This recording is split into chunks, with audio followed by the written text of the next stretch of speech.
Drinking water alone actually dehydrates you, which sounds very contradictory. I remember coming back from like a long run, I would just be like out for like 2-3 hours, just completely knocked out. And why am I getting so tired? You know, like I should be able to bounce back from this. And everything was pointing towards dehydration, which made no sense for me because I'm a crazy person who drinks the amount of water that everybody says you should be drinking. That's when it kind of clicked for me. What I was lacking clearly was electrolytes. I think the product, as you said, it speaks for itself after you try it. You do feel better after. You feel a difference. Everybody drinks water, but it's a lot easier to drink the right amounts that you need if it tastes good. I guess a lot of people probably take it at the wrong time where you think, oh, I'm dehydrated, I've just finished working out, I need to have it. Where actually there's almost like prevention. Why don't we let people try the product when they would want it the most? And that is after a workout. Yeah. This so is a the completely community. Non-commercial, just for everybody to get together, do a workout, start your Sunday off right. In your everyday life where you're training, like what are the benefits that Wilder kind of can help you with? Keeps your body ready to perform and recover much faster. You can push through barriers.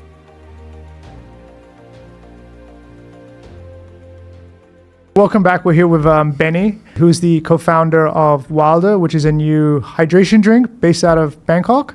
Correct. Benny, why don't you tell me a little bit about yourself, Wilder, and how you ended up, I guess, in Bangkok? Well, it's going to be a long episode. Well, start with that. Yeah. So, I mean, I've been out here in Asia for the past 20 years. I mean, probably similar to you, right? Yeah. I mean, been out here most of my life. Been in the beverage space, mainly in the CPG space for the past, I would say, what is it now, 2025, the past 6-7 years. Went from, between China and Thailand. But since the COVID lockdown, my focus was to bring these beverages into the retail market into Thailand. Learning from that, that's still up and running, still doing well. But now, I would say the birth of Wilder started off more as a personal project where we're active people. We work out. We hit the parks for our runs. I used to always have to hand carry my supplements or especially my electrolytes over from the US. Fill up the suitcase as much as you can, bring them over here because there was nothing on the market. Besides it's a personal pain point, really. Yeah, personal product that I discovered kind of late in life that made a big difference in my personal well-being, and my daily routines with workouts and so on. I remember coming back from like a long run and I would just be like out for like 2-3 hours, just completely knocked out. And it's like, why am I getting so tired? Like I should be able to bounce back from this. And I started reading up on it and everything was pointing towards dehydration, which made no sense for me because I'm a crazy person who drinks, the amount of water that everybody says you should be drinking. Like I'll be going through 3, 4, 5 liters of water a day. Yeah. So I was like, there's no way I can be dehydrated, but it actually turns out with a bit of research that drinking water alone actually dehydrates you, which sounds very contradictory. The reason for that is most water we buy here, we can't drink tap water unless it's filtered. So if it's RO filtered or the water that we buy in the stores is either distilled or RO, reverse osmosis water, that means that it's completely stripped, right? It's just dead water. Some of the mineral waters on the market, they contain such low minerals that even that's not really going to supplement for what you're losing during a hard workout in this heat. Like you're sweating. They say on average, you can lose up to 1.5 to 2 grams of sodium or salt per hour of intense workout. And do you think it's more so in Thailand because of the heat, or? I mean, the heat definitely affects, It's very different from if you're like back where I'm from in Sweden, in Scandinavia, you're out running in +5 or 10, you're layered up, sure you still sweat, but nowhere near here. So what I was lacking clearly was electrolytes, so I started looking into what's available here. I'm very familiar with the 7-Eleven options, which they might work for some. You think like Pocari Sweat, that kind of... You got Pocari Sweat, you got your Gatorades, but those are like, 40 grams of sugar if you want to look into a serve of that. And that might work if you're doing a triathlon or an Ironman or something. Yeah, but, not for daily life. Daily life, we get sugar in everything anyway, so we need to kind of keep that in control. And I was doing like Celtic salt, so like putting salt in my water, and I started noticing a difference. And that's when it kind of clicked for me, like it's clearly salts that I'm missing and magnesiums for crampings and stuff like that.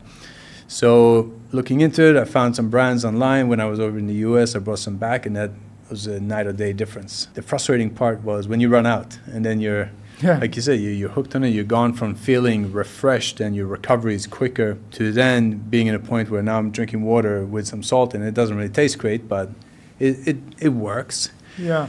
So coming from the beverage space and being a bit of an entrepreneur in the past, developing new categories and anything from F&B to ready-to-drink beverages, I asked myself, like, why wouldn't I be able to develop this? Then met my now business partner, Mike, who also comes from the CPG space over in California, had just exited his business over there, moved over to Asia. And we looked at this and said, we can't be the only ones who are kind of lacking these options. And we started talking to the communities, the people that are also running or working out, training hard. Same answers. They was like, yeah, we order ours from iHerb, or we get it from overseas when we have friends coming. And that was a little bit of the light bulb went on. Like, okay, there must be more than us. They're looking for an option here. Yeah, and that with ordering it online from overseas, even iHerb, there's time and there's delays sometimes because they're not always FDA approved as well. Yeah, and the thing is, off the record, I guess you probably know this better than me, but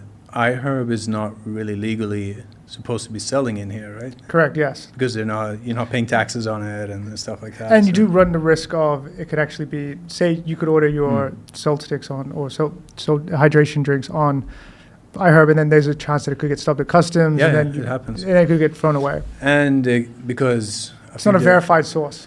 No, and also that it's, I think I read it somewhere, like it's up to the customs officer's discretion to see what tax should be. So one day maybe you're not paying anything. One day you can be slapped with 2,000 baht in taxes that you need to pay for your electrolytes. Yeah.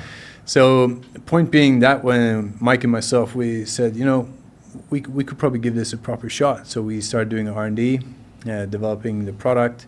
And what most people would do is they will go to one of these major factories and say, hey, I want an electrolyte, I want these flavors, make it work for me. Something comes back, they go, okay, perfect, off to the market, launch it, get some celebrities and, try to make a quick buck there. Yeah, exactly. So that's kind of the MO of a lot of brands, but being in this space and kind of digging deeper on the scientific part, we went like from scratch, doing it ourselves, like with scientists, food scientists, sports nutritionists. In Bangkok? In Bangkok. So everything's manufactured in Thailand? Everything's manufactured, like we formulated here, all the lab testing, everything done here, also from third-party lab tests, but a lot of our raw material is imported, most of it from Japan, actually. They have a very high quality standards there. So using top-level raw materials, a great team, besides the ones that we worked with, they really came with insightful data. Got the formulation on a functioning level dialed in, but then the most important part is taste, right, as well. So it doesn't matter how good something is for you. I can speak from experience. I like the taste. Taste is super important, So we put a lot of efforts into that. I mean, we put 8 months of R&D into it. Does that affect the quality of it when you have to add in flavorings, or not really?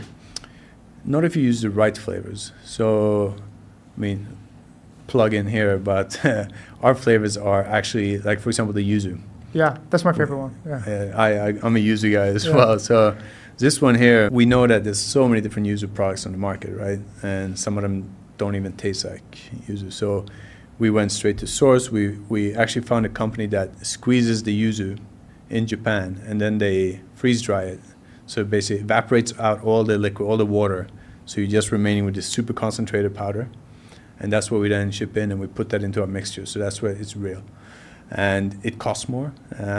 It's harder to get it kind of stable, but we managed to figure that out. It took us like close to 50 different variations, and then went to market with it. In your everyday life, when you're training, like, what are the 3 or 4 benefits that Wilder kind of can help you with? First off, hydration is, I don't want to say everything, but it's, the human body, they say, is made up towards 60% of water, right?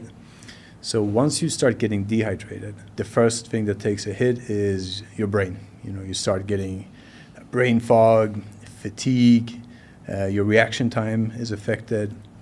And then, of course, on your muscle, like your fuel for your muscles, to get hydrated on a cellular level versus just drinking water that flushes through you and then flushes out those essential minerals as well.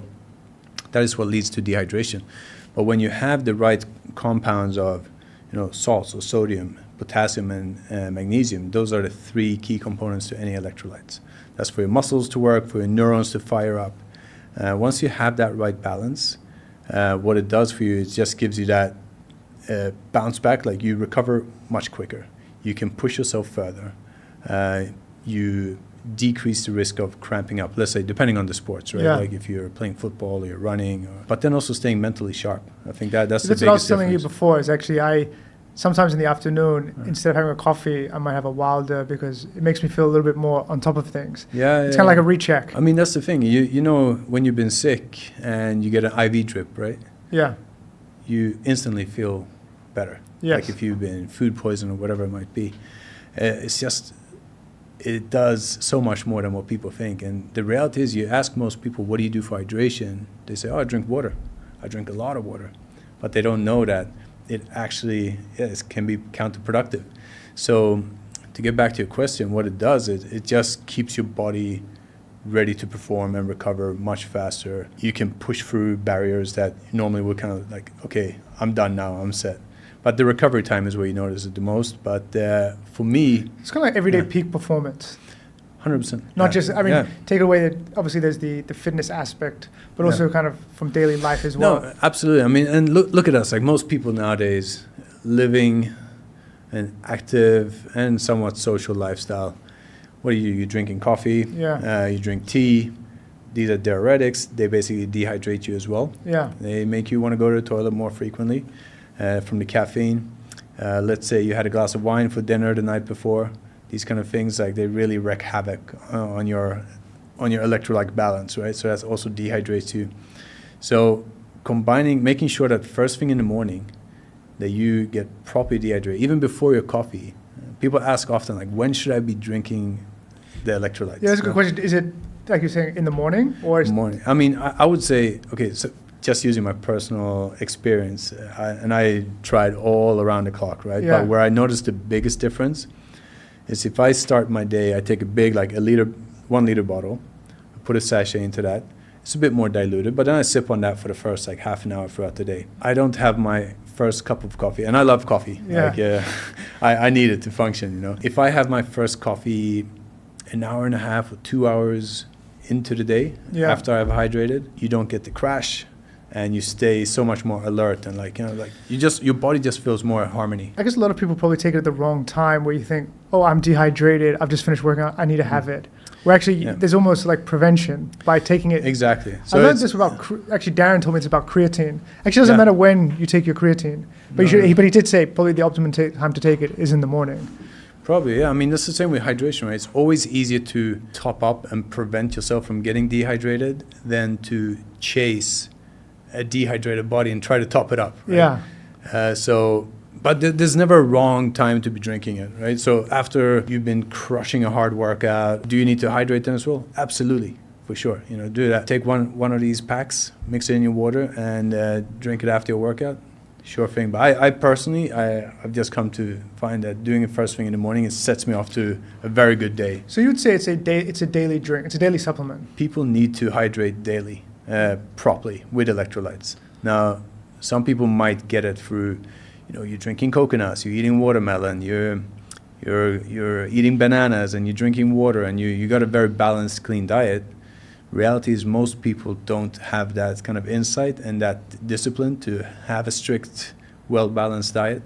So there's probably ways that you can get everything you need, electrolytes-wise, from food and drinks in a clean way, but it's just hard, you know, in a modern lifestyle. Yeah, well, that's why I tell people, actually, I just told Ben before, why I like to take supplements is because in the morning, so I know I've taken everything, and then I can just enjoy the rest of my day. I don't have to stress about eating later. I just enjoy, maybe I would stress about the calorie amount, but in terms of, I just know that I've got all the supplements and the vitamins and minerals that I need to kind of be optimal for the day. That's right. I mean, distractions happen in the afternoon, right? Yeah. You get carried away with meetings or work or whatever it might be socially. So no, mornings, set yourself up for a good day, you know, start it off right, whatever supplements you're taking, get your stack in. I'm sure there's more science to when you should be taking what throughout the day, but you know, you listen to your own body as well. You guys launched this year or last year? So we launched the first week of January. So this your we are New Year's basically baby. we're infant stage. We're 7 months in, 8 months in now. We did kick off our Wilder Training Club, which is a completely different story. We kicked that off. This is actually a year now today. So you launched the Wilder Training Club before Wilder the product had launched itself. And that's something I wanted to ask is your product, the Wilder, it requires a little bit of maybe education for people about why they need to take it. How have you found educating people about why this is beneficial for them and kind of how it's a better alternative from getting electrolytes from other sources? That's a marathon. And it's an ongoing. It's a marathon for us. It's definitely not a sprint. That's something that education is key for this, because when we're out there, we're talking to our community, to our athletes. Everybody knows the term electrolytes, but they don't really know what it does for you and how to get the best version of it. We have big giants like Gatorade or Pocari Sweat who's done a fantastic job in educating the market. Yeah. And on the category, but maybe not delivering the best products. Exactly, on the category. So, I mean, look at what Starbucks did to coffee, right? They taught Thai people how to speak Italian. Yeah. I want an espresso, a latte, or a venti, or, these big multinational corporations come in, spend a lot of time, effort, and money on educating the market. And then from there you have your offshoots. So now, speaking of coffee, for example, we have thousands of amazing craft little espresso bars and coffee bars, roasters and all that. Yeah. They would not be able to do as well of a business as they're doing today if it wouldn't be for the big guys like Starbucks to come in and educate people on how do you drink coffee. Yeah, have you heard the Nestle story about how Nestle cracked Japan? Yeah, and that's a very interesting story. Yeah, and the person, correct me if I'm wrong, but they said, if you want to get the Japanese market to understand coffee, you need to start with a cartoon. Because the cartoon is educating the youth. Yep. And then so the youth are associating coffee with energy, and as they get older. So it's kind of like a 20, I mean, obviously, you don't want to take 30 years to understand it. But like it takes so long to actually get people to understand a category. For sure. And so you're lucky that kind of Gatorade and Pocari. Yeah, so what they did, I mean, you're right with that. They did a very long approach because they had everything right. They had all the marketing, they had all the data from the West, right? Yeah. Coming into Japan, which is a tea culture. So for them to go in and educate on, now you're going to start drinking coffee, it just didn't work. So like you said, they integrated everything from early days. So cartoons, I haven't heard about that one before, but what I know they did is they started integrating flavors into ice creams, candies, things like, and then they were targeting the students, the young students. So when you have these people who are 15, 16, who are then familiar with the taste of, from the coffee candies or the ice creams or whatever sweets that they consume every day anyway, and then they started going into university, they studied, they needed a pick-me-up. Then they were familiar with the coffee taste, they knew that it was going to give you a boost, and then they start consuming coffee throughout university, and then when they go into their work life, they're already hooked on us, and then they're going to continue, and that goes in generation after generation. So it was like a 20, 30 year roadmap how to crack the Japanese market in drinking coffee. It's a great case study, that one. I love it. Yeah. It's great. And then so going back to that, how have you found kind of, obviously the giants, as you said, have done a good job at educating on electrolytes, but how have you found kind of the reception and people kind of understanding Wilder and what the benefits of what you guys are trying to do? I mean, what we've we kind of started from a top-down approach. So right now we're very focused on the active individuals, fitness, professionals, but also fitness curious. So when we talk to any of our athletes who are on board with Wilder, they all understand the importance. They all know that, okay, this is what I need. I need this to be part of my routine.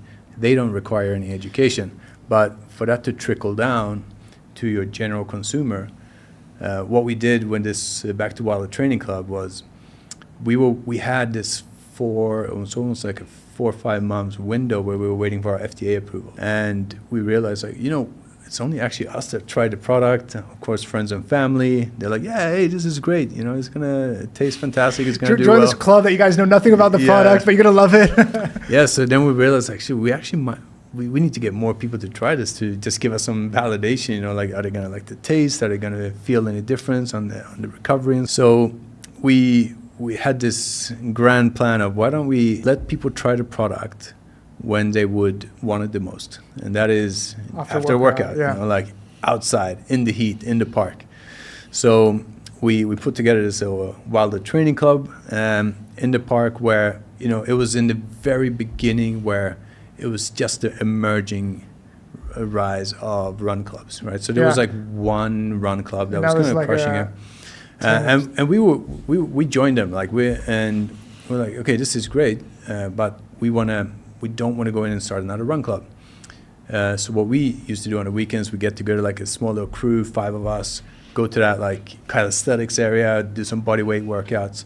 So we thought we'll invite people, and got some posts up and invited a bunch of people through phone calls. Say, hey, come down here. We're gonna run a little workout. One person showed up, and we're standing there with our ice and our drinks, and we're like, okay, well, here, try it out, And it was like a relative or something. No, it was just randomly one person that came, and she was actually a personal trainer and a fitness coach. So we thought, okay, it's just first time, we'll keep going. Next time we got 5 people showing up. We're excited. Well, oh, this is cool. Got a good, I would say, intensive workout out. Got them to try it. They were nice, and they said it tastes great and all that, but we needed a bigger audience. So we kept going, and we hired some really good coaches, personal trainers, and we got a photographer on board. We brought in product. We got some music playing, and then we saw 12 people coming, and we're like, okay, it's getting a little bit traction, every Sunday. So you're also improving the experience. Yeah, exactly. So we said, what do people want? Of course, a good workout by a professional coach. We're not charging anything. Yeah, this so is it's completely community. Non-commercial, just for everybody to get together, do a workout, start your Sunday off right. And then this grew, and then one day we had like 25 people, and we're like, holy shit, this is kind of like one day we might have 50 people showing up. Just kept that momentum, and now on any given Sunday we have between 200 to 500 people showing up in the park doing a big community, hardcore HIIT workout. But it's not to that level where if you're just curious about starting to work out, you're going to be left on the side. Because it's body weight, you can take a break when you want to. But if you want to get a more serious training, you can push yourself as well. Follow the coach. And so do you think of are you catering to all levels? All levels, yeah, for sure. So you push yourself as hard as you want, basically. Exactly, yeah. So it's all time-based, body weight driven. So this was when we were starting to get momentum and people trying the product, and they were actually like, oh, this is great. We have a little 5-minute, not even a 5-minute, but a 1-minute little speech about why hydration matters, why it's so important. So that's our way of educating the market, but also letting as many people try it as possible. But again, very non-commercial. We just want to get a good group of people together to go out, start the day right. And after this workout, the feedback from the community is like, I feel fantastic. This is part of my Sunday routine now. We start to make new friends. People come there and they make new friends within that community, and so it's great. Like what we've accomplished in 1 year is phenomenal. We have so much fun every Sunday. We're looking forward to it. So. Where is it on Sunday? In Benjakitti Park. Benjakitti Park, and what time is it? 7:30 a.m. 7:30 a.m. So and do you need to pre-register, or how do people go there? Just show up. Yeah, just show up, and we take care of everything else. And it's a sacrifice for a lot of people who had the Saturday out. They want to go out, hit the bars or the clubs. But once people try this out, it's almost become an alternative. Yeah, they might sacrifice their Saturday night for a good Sunday morning. Exactly, and then they get a group of people together, or we've seen people that meet a partner at our clubs, and it's a fun thing. Dating circles as well. I mean, there's a lot of good-looking people that are in good fitness, shape. Right? Yeah. So. What better way to meet like-minded people who care about their health and fitness and so on. And so beyond the Wilder Training Club, how have you guys been kind of trying to acquire new customers or kind of get the word out on Wilder? We're super engaged with I'm bringing that name up, our athletes. Yeah. So we have. Are they ambassadors, athletes, yeah, or? So we have a tight-knitted group of ambassadors who are either pro athletes. They travel around the region, competing, many often winning podiums in their races, and personal trainers, coaches. So that's our core center, and these are the people that we want to nurture and we want to give back, because we see it in the way that a lot of these personal trainers and coaches, they dedicate their life basically, or their career, to improve other people's lives. Yeah, right? And also their own. Yeah, for sure. And so we're really leaning into them because we look up to what they do. but we don't feel like they're getting the right recognition at all times. And we see them being the real influencers. Like, you can talk about influencers now, people think of who's going to look great in a pair of yoga pants. You know, make a great TikTok video that goes viral, exactly, right? like who's got the following count and so on. But we see our community as the real influencers, because these are the people who are training other people or guiding them on a better lifestyle or diet, just sleep, workout, recovery, and so on. So this is the people that we're working with. And like you're saying, it's that level of education that's required, where it's intimate, right? Those exactly. people they train with other sports teams, the athletes who then train other customers, and then when people ask, I mean, sure, when I had a trainer before, I'd ask them all the time, oh, should I be taking, what protein should I take? Why should I be taking this? And of course you're going to listen to them, right? And they're the most credible person. Yeah. There's a pros. If you're starting out your fitness career, who else are you going to look into? I mean, either you're going to listen to some TikTok advice, or you're going to listen to the person that you're paying to get you in better shape, right? Yeah, exactly. So obviously you're going to listen to that person. And then I guess beyond Thailand, do you guys plan to roll out Wilder in other countries? Because essentially you're Thai-grown business, right? Yeah. But do you have kind of global aspirations? Where kind of would be like the next steps for Wilder outside of Thailand? For sure.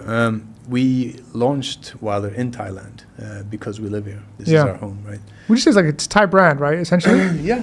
Swedish Thai brand?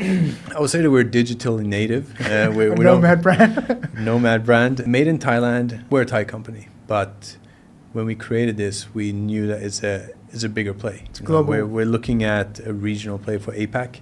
So we're not going to go in and start fencing with the US or Europe at the moment. There's a bloodbath over there. There's a lot of great brands who've done great things. And over here in Asia, we have our eyes on the market here in the Middle East. So next countries will probably be more Southeast Asia, looking at Singapore, Indonesia, and also in pretty deep talks with the whole GCC region of Middle East. Will you plan to roll out again? Because your business primarily, actually, we sell Wilder and Vitals in our retail shops. But is your main focus selling direct to customer, or are you looking to partner with retailers as well? Definitely partnering with retailers and online. Whatever is convenient for the consumer.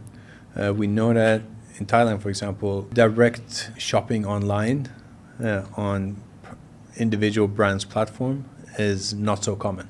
Right, like you would rather go to a Shopee or Lazada or a Vitals. Like Shopify is not a great, like Shopify shops don't, because people here, they skip the web browser. Yeah. They go direct to the app. Exactly. Yeah. So we work closely with partners like Vitals, for example, retailers who already have an audience that are looking for certain supplements, or I would say it's more of an educated in that space. Gyms. Gyms is more of an offline, so right now we're in close to 200 gyms and fitness centers across the country.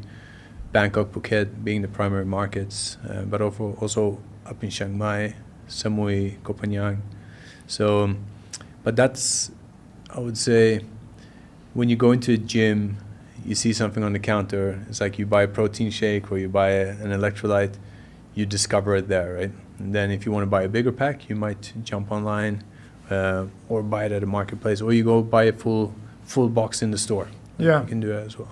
And then have you found, because obviously I think that it started off as a niche brand, have you found that a lot of your customers initially are expats or they're Thais?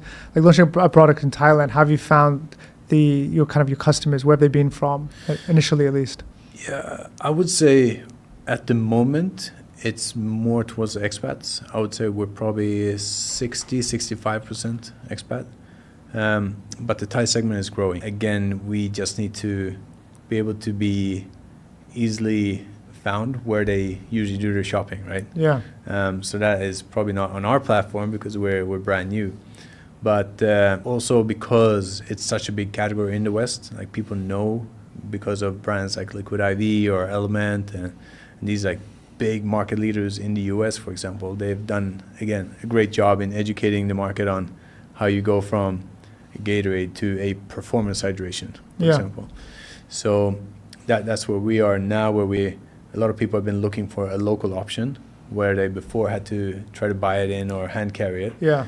But our goal is to make sure that the local market here understands the product, and once they've tried it, there's been a very high conversion rate where people feel like, you know what, I actually feel it now. I feel the difference from it. So yeah, it's funny you say that. I know about hydration, like electrolytes. To be honest, before I used to steer away from Gatorade and Macari as I've gotten older, because now just I don't want like the sugar and also high calorie. So I used to just stick to water after dehydration. And then I spoke to Darren, who I think is one of your athletes as well. And he was telling me this, you should try it. And I think it's only 25 calories per... 25 calories per serving. Per serving, yeah. And then I said, okay, you know what?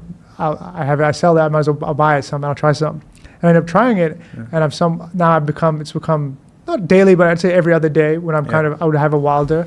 And not just, kind of like you said, not only for after a workout. I'd have it, if I was feeling tired one late morning or early afternoon, and I wanted a little kind of reset, I'll take a Wilder drink for that purpose. And then great. I think the product, as you said, it speaks for itself after you try it. You do feel better after. You feel a difference. And then when it's also that whole thing of, chugging water, it's this thing that everybody drinks water, but it's a lot easier to drink the right amounts that you need if it tastes good. So especially for the younger ones as well, like for them to just walk around and sip on water might not be the first thing. They'll probably grab something off the shelf. And you have three, I can remember, we have lemon, peach, and yuzu flavors? Yuzu, peach, and strawberry. Oh, strawberry, yes. Yeah, I think I mixed it. They look the same, the peach and the strawberry. Like the similar in the colors almost. Yeah. So all three flavors, it's the same base product. It's just the flavor's different. Correct. And then do you guys plan to release, is there kind of like variations of hydration drinks, or do you guys plan to any other products that we can expect to see next year? In the works, currently in R&D. Yeah. Can you share a little bit about them or not quite yet? I can say that flavor-wise, we got some super exciting flavors that are more, if we call the first collection, we call it the Hokkaido collection. It's more Japanese inspired in the fruits. Yeah. So the yuzu, the momo peach, and the ichigo strawberry. The next collection is going to be more familiar with the local fruits.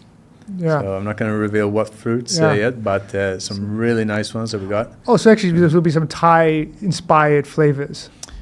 Thai, but not to the level where an international market would be like, oh, what is this, like durian or mangosteen, something like that. But local flavors or common local fruits. Is it important for you, being a digital company based in Thailand, that you do want to kind of have something that resonates with being a Thai business in the kind of the brand guide as well, like kind of in the flavors? I think that's important wherever you go, right? Like if you cannot resonate with a local market, you're going to be an outsider.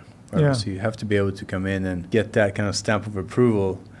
I mean, I consider myself as a local. I've been here for that long now. So I would say if you cannot find a way for them to resonate with your product in taste or brand positioning or anything, it's game over. I've seen so many international brands coming in, not in this space specifically, but in general, saying that, we're crushing it in the US, where it's going to be easy for us here. Yeah, well, I mean, you look at just a simple example would be like pizza company. I think they have like a tom yum pizza. Oh, yeah, of course. Which just shows that they're making an effort to localize, right? For sure. I mean, look at Lay's, right? The chips. It's funny to say Lay's. Some of the most... You know what confuses me? Because I used to grow up loving sour cream and chives. Yeah. But here it's seaweed flavor. The green. Yeah. They got so many funny, like, I don't know, like masaman flavored, tom yum flavored, grilled fish flavor. I don't know. Yeah, well, it seems like you guys are up to a lot of exciting things. And I think we're nearly we have to wrap up now. Right. But thanks so much for coming by, and hopefully we can look forward to seeing more Wilder. We got a lot in the pipeline. I need to come down and try your fitness club on Sunday as well. Come in. I mean, any Sunday, we announce it a month before where we're going to be, because we also do some offshoot events on our socials. So we pop up at various places, like once or twice a month. But otherwise, Benjakitti Park, the amphitheater. Yeah. That's where we are, 7:30 a.m. And it's free Wilder, right? Free Wilder. Yeah. Free Wilder for everybody. So come on over. Okay, awesome. Thanks a lot, Benny. Appreciate it. Thank you. Bye. Thank you.